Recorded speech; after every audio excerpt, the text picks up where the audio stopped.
Hi, I'm Ace Dunes, and today I'm going to be presenting on conflict and development and how it affects developing countries. The readings I will be discussing: AD, Chapter 5, Conflict, War, and State Fragility; Foiler, Chapter 2, The Conflict Trap; Organizing Violence, Greed and Grievance in Civil War; Ethnicity, Insurgency, and Civil War. Here are some of the main causes of conflict as we have seen throughout history all across the globe. Weak states, or complete collapse of state, is a direct correlation with conflict. When the state is not strong enough or willing to provide necessary needs to the general public, it gives reason for the people to revolt. Some of these basic needs can be running water, electricity, or institutions to keep the public safe, like law enforcement or some type of national guard to keep order. Examples of weak states with constant conflict are Somalia, the DRC, Congo, Uganda, and another reason or cause for conflict, which was bigly talked about in the readings, was tribalism, or the idea of ethno-linguistic fractionalization. And this was the idea discussed that when one area is said to be very diverse in language, culture, religion, and tradition, it is more likely for conflict to occur. This is one underlying reason for much of the conflict in sub-Saharan Africa. The resource curse is also another big cause of conflict, which we discussed in class and in the lectures.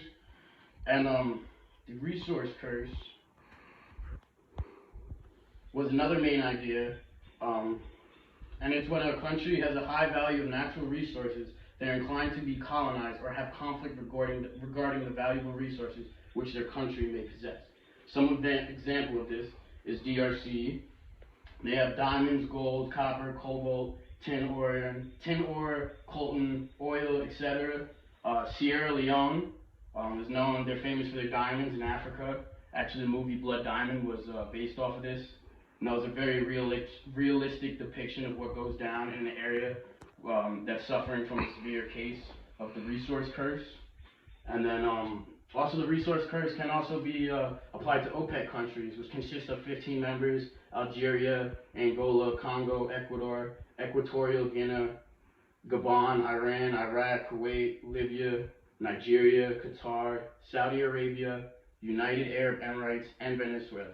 Their resource is oil, which is a global necessity. Okay, the impacts on conflict and civil war: human loss of life, mass violence and rape, civilian casualties, ethnic cleansing, and damage to property. Conflict creates refugees affecting neighboring countries. Refugees spread disease and are prone to catch new diseases themselves. Conflict and war come with major impacts on infrastructure, the economy, and people's general satisfaction of life. Refugees many times travel from region to region in search of peace and often carry diseases and sicknesses with them. Civil wars are typically more deadly. They last 7 years and are on average much longer than international wars. Civil wars reduce growth rate of about 2.3% per year. This is on average a setback of 15% of growth in the country affected by the Civil War. Civil war often leads to overthrow of governments, which then leads to expensive, difficult political campaigns, and in some cases, a tyrant. When government is overthrown, it is a direct correlation with a decrease in nationalism, which impacts economic growth and security of state. Civil wars are typically more deadly and impact the economy more than an international war. When there is an overthrow of government, it is difficult to establish a sense of nationalism and trust in the new governing force or institution. This often leads to years of difficult political campaigns and reconstruction. Okay, and here in slide 5, we see a graph of the violence, the battle-related fatalities in sub-Saharan Africa.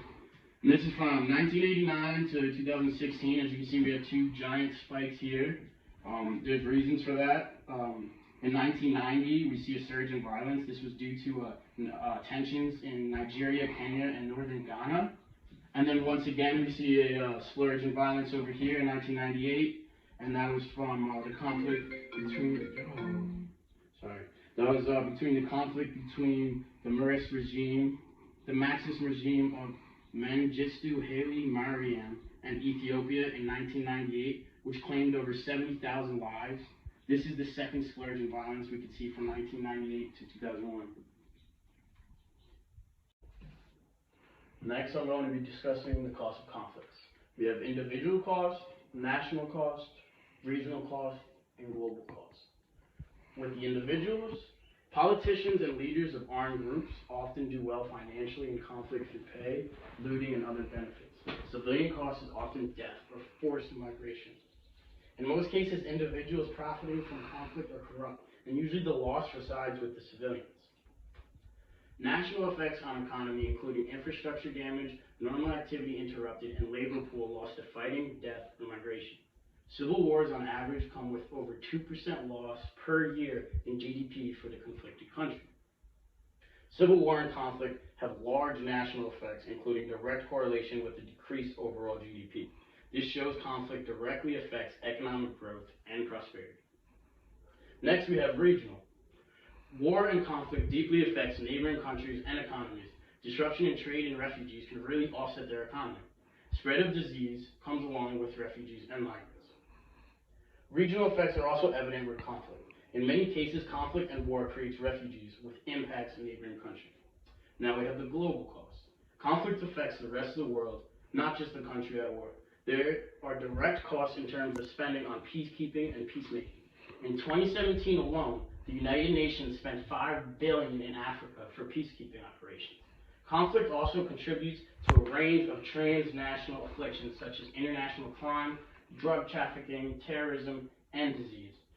Global complications arise with conflict even if conflict is contained in a specific region. In many places with severe conflict, the state is extremely weak and cannot provide security, creating opportunities for terrorists, drug traffickers, and sex traffickers, which can directly affect the rest of the world. Next, we have our graph here, which is the number and percentage of countries with ongoing civil wars from the year 1945 to 1999. This is 127 conflicts over the course of 50 years, 12 of which were anti-colonial wars. Most were internal conflicts, with the largest splurge of civil wars in the 1990s, as we can see right over here.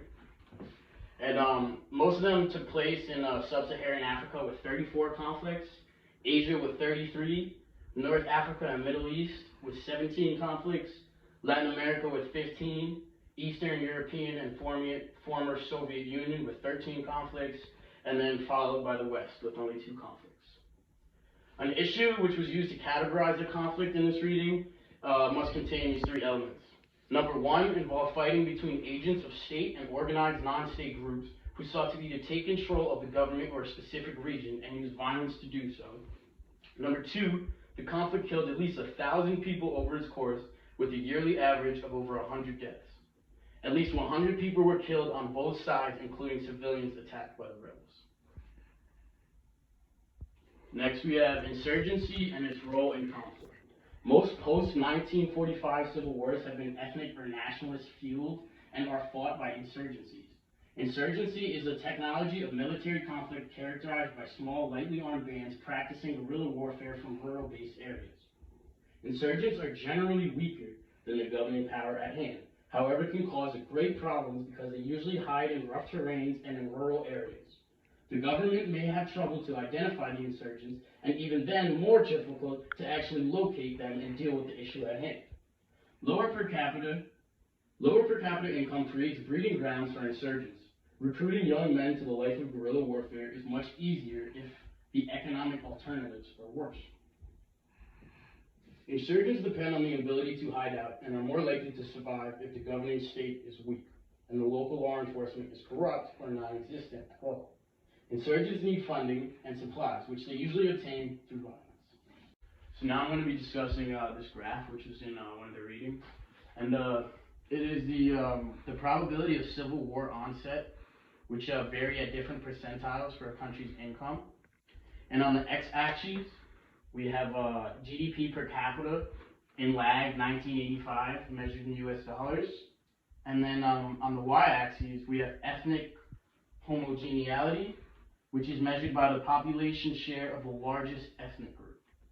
The lines in the plot show the probability of war onset in the next 5 years for a country at the given level of income and ethnic homogeneity.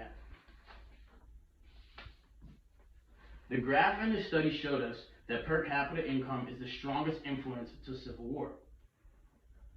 $1,000 less in per capita income is associated with a 41% greater annual odds of civil war onset.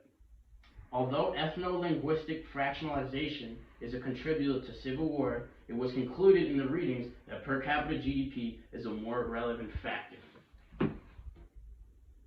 Now I have my discussion questions for the readings. Number 1, can conflict be positive and eventually create a new and stronger developed country in the long run? And then number 2, we have what has a greater impact on development, conflict, or institutions? Kind of like our debate we had in class with the institution idea. And then for the third question, are some places more prone to conflict than others? And thanks for watching.